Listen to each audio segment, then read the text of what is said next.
18/11/22 को मुख्य कार्यकारिणी अधिकारी उत्तर प्रदेश पशुधन परिषद के पद के लिए इंटरव्यू हुआ, जिसमें 37,467 वेतननामा तथा 10,000 ग्रेड पे भारत सरकार, राज्य सरकार, अर्ध सरकारी तथा प्राइवेट इंस्टीट्यूट में कार्यरत पशु चिकित्सा विधि आवेदन कर सकते थे तथा न्यूनतम वर्ष का अनुभव मांगा था तथा प्रथम वरीयता MBSc जेनेटिक्स को ही दी जानी थी। कंप्लेंट किया है किस तरह की धमकी दे रहे हैं कि हम तुम्हें निकाल देंगे, तुम अपने आप को सरकारी न समझो। हमारा भी मान सम्मान है। मैं 12,000 की नौकरी करता हूँ, तो इसका ये नहीं मतलब है कि आप हमें उल्टा बोलेंगे।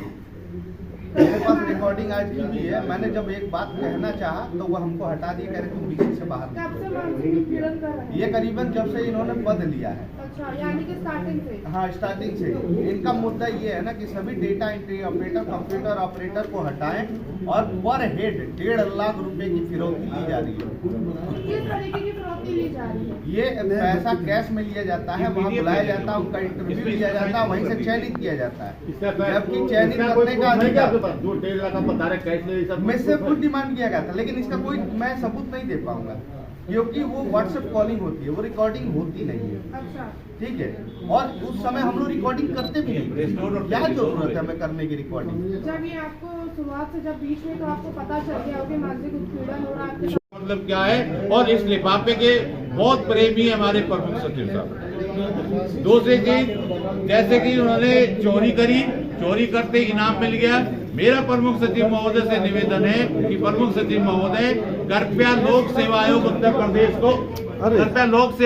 प्रदेश को एक पत्र लिख दे कि जिस व्यक्ति एप्लीकेंट के अंदर भ्रष्टाचार के गुण हो, जिस एप्लीकेंट के अंदर चोरी करने के गुण हो, उसको अन्य कैंडिडेट के मुकाबले वरीयता दी जाएगी। ये मेरा आप लोगों के माध्यम से प्रमुख सचिव महोदय को निवेदन है कि लोक सेवा आयोग को भेजे। आप लोगों के माध्यम से मेरा माननीय मुख्यमंत्री जी योगी आदित्यनाथ जी को निवेदन है कि योगी आदित्यनाथ जी, आपका लाख लाख शुक्र जो आप भ्रष्टाचार की जीरो टॉलरेंस नीति को अपना रहे हैं, लेकिन माननीय योगी आदित्यनाथ जी मुख्यमंत्री जी, आपके ही सचिवालय से 10 कदम जो बापू भवन सचिवालय है, वहां पे एक नायक साहब प्रमुख सचिव है साहब, वो आपकी जीरो टॉलरेंस को ऐसे अंगूठा दिखा रहे हैं। माननीय मुख्यमंत्री जी, माननीय मुख्यमंत्री जी, क्या आप ऐसा अंगूठा देखना पसंद कर रहे हैं कि चोरी करेगा तो एक्सटेंशन, भ्रष्टाचार करेगा तो इनाम?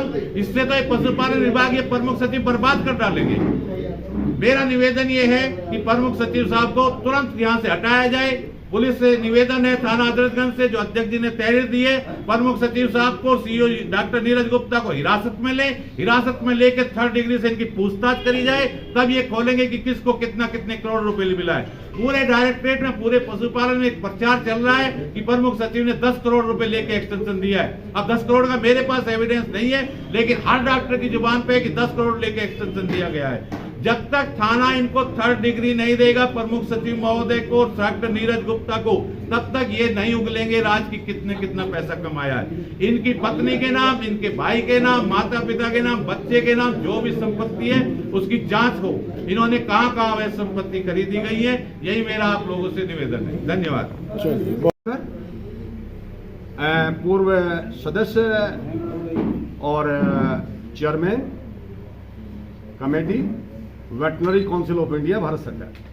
आज और वर्तमान में ये जो हमारी वेटनरी डॉक्टर वेलफेयर सोसाइटी है, इसका मैं प्रेसिडेंट। और आज की जो प्रेस वार्ता प्रथम रूप से बुलाई गई है, जो हम लोग आए हैं, जिसमें हमारे साथ में हमारे प्रमुख ये साथी सचिव साहब, हमारी सोसाइटी के सब लोग साथ में, तो सबका आभार।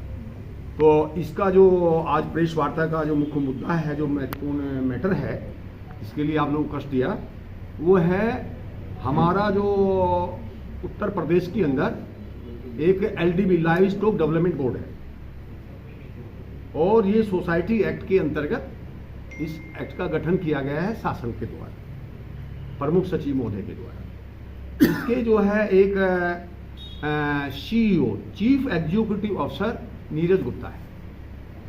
इसके चुनाव के लिए, इसके सिलेक्शन के लिए एक प्रक्रिया है, और उस प्रक्रिया के अंतर्गत 2022 में इनका चयन किया गया था नवंबर के महीने में।